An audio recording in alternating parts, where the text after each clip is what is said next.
kita bisa menciptakan peluang untuk uang. Nah, peluang untuk uang ini gimana? Kita harus menciptakan peluang untuk uang datang kepada kita, dan kita bisa memiliki uang dengan nominal atau dengan kemudahan yang kita inginkan. Yang penting kita bisa menciptakan dulu apa yang ada dalam pikiran kita. Kita harus bagaimana dan kita harus apa dalam kita menciptakan peluang uang itu untuk datang kepada kita. Dan tentu saja ini semua berkaitan dengan pikiran bawah sadar kita atau law of attraction. Kalau kita sudah menerapkan itu, kita sudah menanamkan ini semua, saya yakin teman-teman bisa akan mendapatkan banyak banget kesempatan untuk menerima uang yang sangat teman-teman inginkan. Apa kabar sahabat hebat? Tentunya selalu dalam berlimpahan dan keharmonisan ya. Bener banget, kalau kita pengen ya menciptakan peluang untuk uang datang, jadi bukan kita aja yang nyari peluang. Sebenarnya uang juga mencari peluang dari kita untuk dirinya bisa datang dan dirinya bisa berkembang. Lalu uang ini akan memiliki jumlah atau dia bisa beranak pinak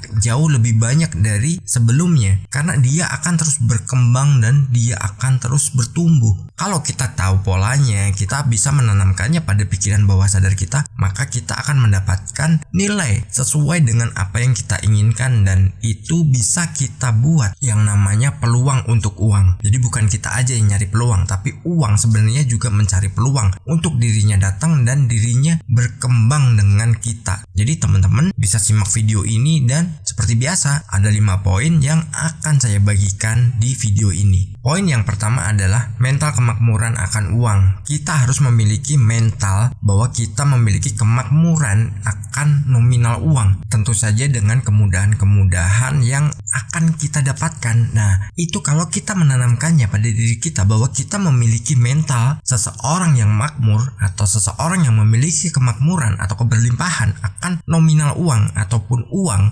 apapun jenisnya, apapun bentuknya, itu kita akan mudah mendapatkan sebuah jalan. Jadi sebuah jalan atau sebuah, ya mungkin kita bisa bypass lah dibanding orang-orang yang lain. Kita akan mendapatkannya jauh lebih mudah dan jauh lebih cepat dari orang-orang kebanyakan. Namun diingat, waktu kita tidak bisa menentukan dan semua itu ada prosesnya, bukan simsalabim ya. Jadi saat kita menciptakan peluang itu, maka kita akan mendapatkan sesuatu yang dipermudah. Tentu saja ya, itu adalah kemudahan-kemudahan akan uang. Kalau kita memiliki kemakmuran nih ya, mental yang kita tanamkan itu dari attitude kita, terus dari keseharian kita, kebiasaan kita, mungkin cara bicara kita, itu tentang kemudahan-kemudahan. Kita nggak punya keluhan-keluhan. Meskipun kita memiliki keluhan, kita bisa segera menggantinya ya, mengganti apa yang kita keluhkan tadi dengan sesuatu yang lebih positif lagi. Itu akan menciptakan energi yang itu memang benar-benar bisa kita tarik dan bisa kita manfaatkan untuk menjadi seorang penarik uang. Zaman sekarang itu peluang di mana-mana ada.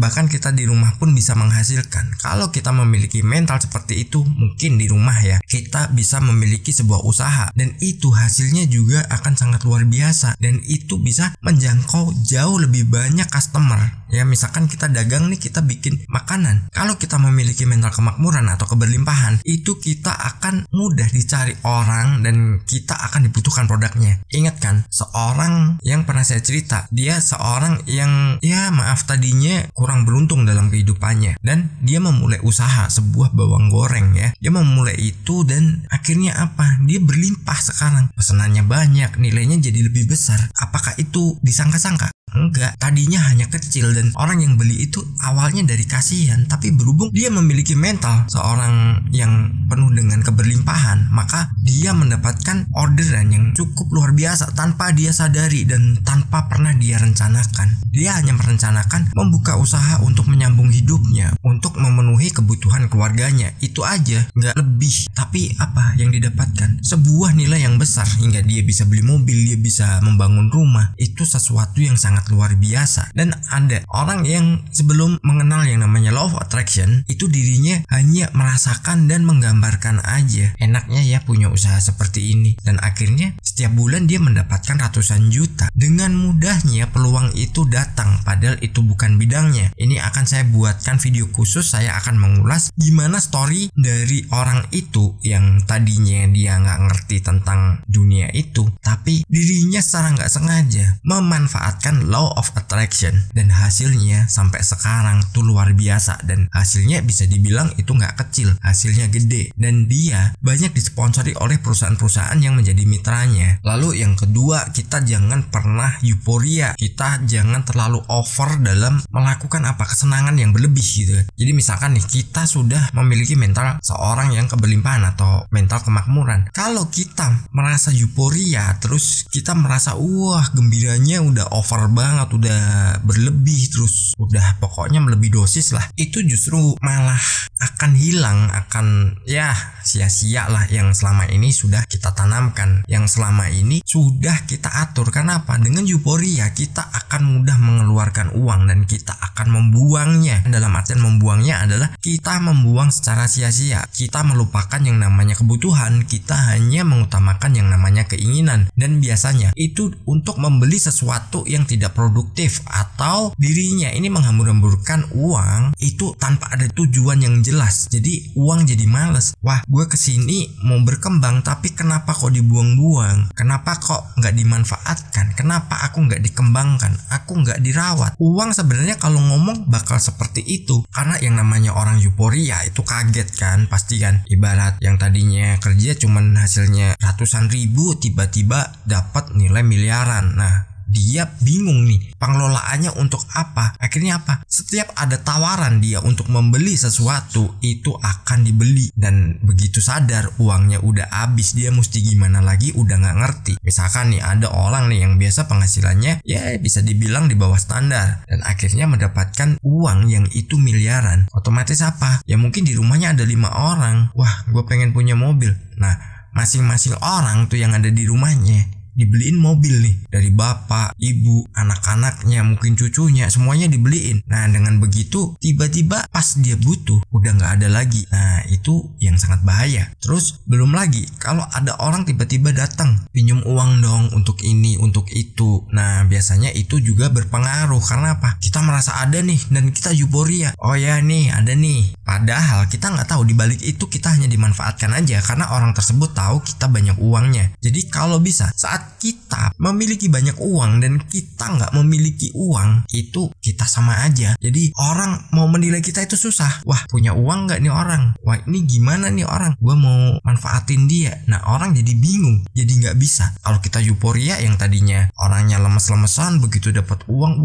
jalannya petentang-petenteng, terus gayanya pakai pakaian yang bermerek, yang ditonjolkan mereknya, padahal nggak sesuai antara kombinasi baju yang dipakai warnanya. Nah, itu orang bisa menilai, oh ini baru banyak duit nih, wah deketin aja, manfaatin. Nah, setelah itu apa? Orangnya kabur masing-masing. Begitu kita udah butuh, ada nggak mereka? Pasti nggak ada. Jadi jangan pernah euforia saat kita punya banyak uang ya. Nah, ini nyambung dengan poin kedua ya. Ini poin ketiga, rawat uang dengan baik. Ya, rawat uang dengan baik adalah kita bisa mengembangkannya. Kita bisa mengembangkan dari berbagai sektor. Misalkan Anda menjual tanah nih yang nilainya ternyata itu berkali lipat dari harga biasanya, harga pasaran. Ya udah, Anda manfaatkan aja. Anda rawat dengan baik uang itu. Kembalikan lagi. Anda membeli tanah mungkin di daerah lain, atau Anda membeli rumah. Nah, itu jauh lebih bijak daripada Anda euforia terus hambur-hamburkan uang biar dilihat sama orang lain bahwa Anda banyak uang. Mending kita secara diam-diam ya kita rawat uang itu dengan baik. Entah kita investasikan emas, mungkin tanah lagi yang tadinya hanya punya satu dan akhirnya bisa punya beberapa. Jadi buat uang kita ini menghasilkan uang lagi untuk kita. Nah, itu karena kita udah menciptakan uang itu untuk berkembang, dan uang itu akan bersirkulasi dan itu akan kita terima dengan nilai yang sangat besar. Dengan seperti itu, uang akan semakin sayang ke kita, dan uang itu akan manggil teman-temannya,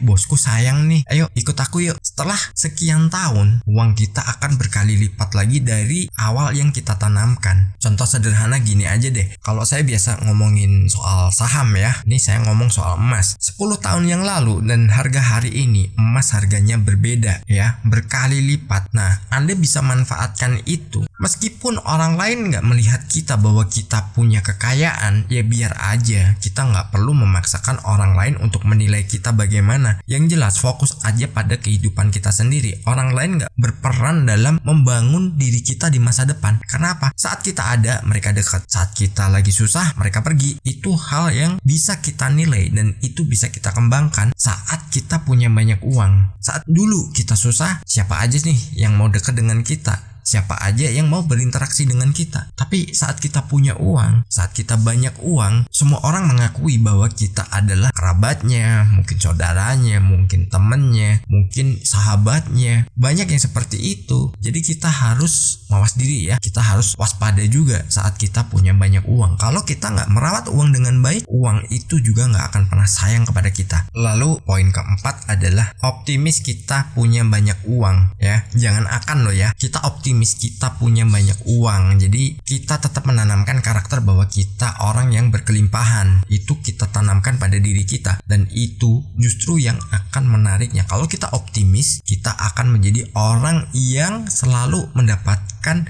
kesempatan pertama kali ataupun kita orang yang akan dilirik oleh kesempatan-kesempatan maupun peluang untuk datang kepada kita. Jadi kita mendapat prioritas khusus. Kalau kita nggak optimis, kita orangnya pesimis, siapa yang mau dekat? Bahkan peluang pun nggak akan pernah dekat. Karena apa? Kita pesimis dulu. Contoh nih, misalkan kita bantu orang nih untuk menjualkan produknya, tapi orang itu pesimis ke kita. Dia nggak optimis, oh ini bisa, nggak gitu. Dia pesimis justru. Bisa dari mana? Orang dia nggak ada pengalaman di situ, dia nggak ngerti, atau kita dipandang rendah ya. Kita akan responnya bagaimana? Akhirnya jadi malas kan? Akhirnya udahlah, nggak jadi bantu. Begitu juga uang. Kalau kita optimis banyak uang, maka uang itu juga akan dengan semangat datang ke kita.